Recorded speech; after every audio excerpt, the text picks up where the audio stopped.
Shalom, good evening. This is TV7 Israel News broadcast to you from Jerusalem. And in today's top stories, Israel and the Gulf Kingdom of Bahrain sign a joint communique officially formalizing bilateral intentions to establish full diplomatic relations between Jerusalem and Manama. Palestinian Islamists launch a rocket toward Israel's southern communities, forcing thousands of Israelis into bomb shelters. Prime Minister Beniamin Netanyahu announces Israel's gradual exit from a nationwide closure after morbidity rates throughout most of the country indicate a positive downward trend.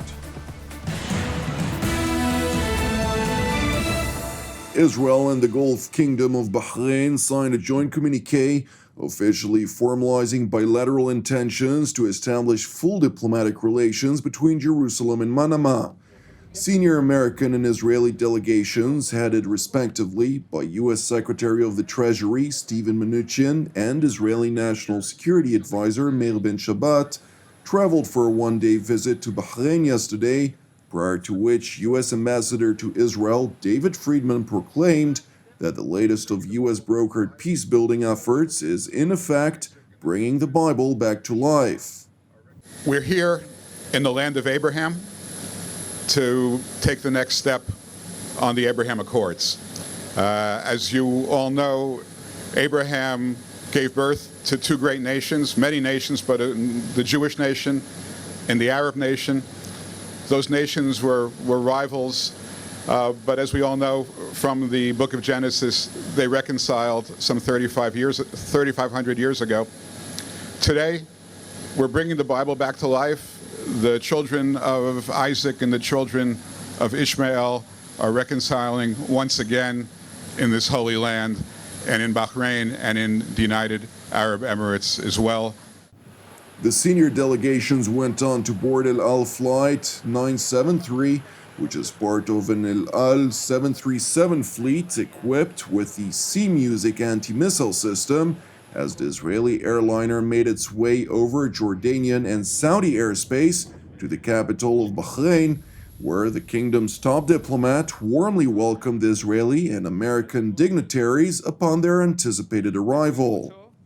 Today, we build on that historic occasion at the White House last month, taking the next steps to implement the declaration in support of peace and the Abraham Accords. We do so in conviction that this approach of engagement and cooperation is the most effective, the most sustainable means to bring about a genuine and lasting peace, one which safeguards the rights of the Middle East's peoples. And we do so with the optimism that such a peace will bring a new stability and prosperity to the region. من دواعي سروري وفخري تراوز البعثة الإسرائيلية للمباحثة التي ستجرى اليوم في البحرين باسم رئيس الحكومة الإسرائيلية بنيامين نتنياهو. أود أن أعبر عن تقديره العميق لصاحب الجلالة ملك البحرين حامد بن عيسى آل خليفة على قيادته الشجاعة وعلى رؤيته بعيدة المدى. The Israeli National Security Advisor Meir Ben-Shabbat further insisted that the newly established relations will serve both nations on several fronts, while reiterating Jerusalem's deep appreciation of the United States, which facilitated the historic occasion. From the airport, the delegates joined their Bahraini hosts for an official signing ceremony that was held at the Ritz Hotel in the city. Alongside the main communique, several memorandums of understanding were also signed between the two nations in the sectors of trade, telecommunications, finance, banking, air services, and agriculture. Subsequently, Jerusalem also submitted an official request to open an Israeli embassy in the Bahraini capital Manama. Turning to the Gaza Strip, where the Islamist Hamas organization urged all rival Palestinian factions to join forces for the purpose of confronting what it claimed to be plans to liquidate the Palestinian cause, most notably by means of the American-devised deal of the century. In an interview to the Hamas-controlled Al-Aqsa television channel, Deputy Chief of the internationally recognized terror group Saleh al-Aghouri insisted that ongoing talks between rival Palestinian factions in both the West Bank and Gaza Strip are bearing fruit. The Hamas deputy chief went on to condemn Saudi Arabia's Prince Bandar bin Sultan bin Abdulaziz Al Saud for terming the Palestinian leadership incompetent and weak, insisting that such comments by Arab leaders are meant to weaken the unified Palestinian position and exert pressure on it. Furthermore, Al-Aghouri also seized the opportunity to condemn the Abraham Normalization Accords between Israel, the United Arab Emirates, and Bahrain. He stressed that the accords run contrary to the 2002 Saudi-led Arab Peace Initiative, which ironically Hamas had repeatedly condemned on numerous occasions. Nevertheless, the Islamist leader did not shy away from his organization's aspiration to annihilate the Jewish state. Al-Aghouri reaffirmed Hamas's choice of an armed resistance, as he called it, against Israel, which he claimed, quote, managed to end the Israeli occupation of Palestinian territories, citing as an example the Israeli withdrawal from Egypt's Sinai Peninsula, Lebanon, and the Gaza Strip. In related news, Palestinian Islamists launched a rocket from the Hamas-controlled Gaza Strip toward Israel's southern communities over the weekend.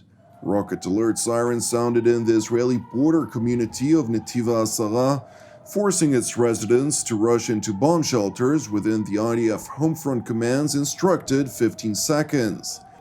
The IDF spokesperson's unit confirmed that one projectile was indeed launched from the Gaza Strip toward Israeli territory. Thankfully, there were no reports of injuries or damage.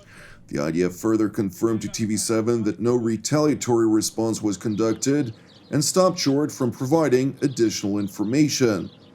And while the Palestinian leadership continues to voice rhetoric regarding the Arab world's rapprochement with the Jewish state, Director General of the Palestine Liberation Organization, Saeb Erekat, was taken by an Israeli ambulance to an undisclosed hospital in the city of Tel Aviv after he was diagnosed with the corona contagion, and subsequently his condition evidently worsened. A Palestinian source confirmed to TV7 that Erekat, who also serves as the Palestinian chief negotiator, was taken from his home in the West Bank city of Jericho on a stretcher. The transfer to an Israeli medical center was made in light of Erekat's vulnerability to the disease after he underwent a lung transplant in the United States in 2017. In other news, Prime Minister Beniamin Netanyahu announced Israel's gradual exit from a nationwide closure after morbidity rates throughout most of the country indicated a positive downward trend.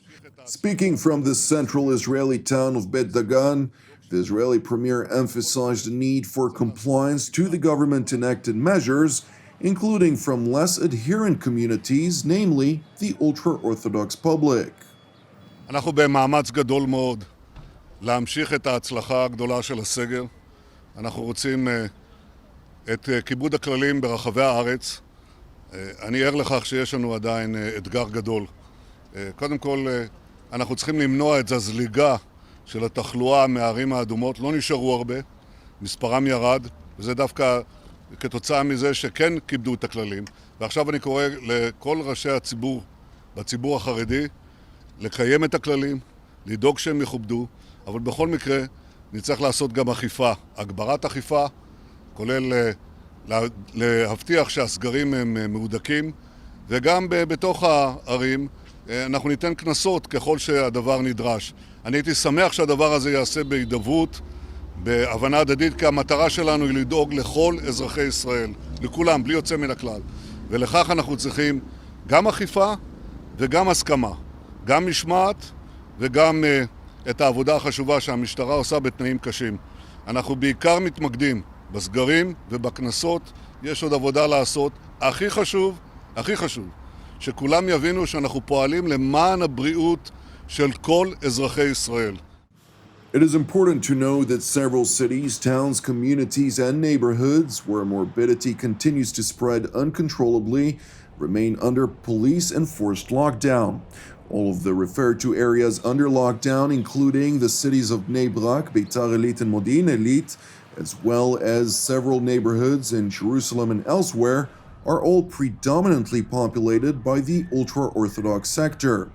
Nevertheless, despite repeated calls on rabbis to encourage their communities to adhere to health authorities, compliance is seemingly limited, to say the least.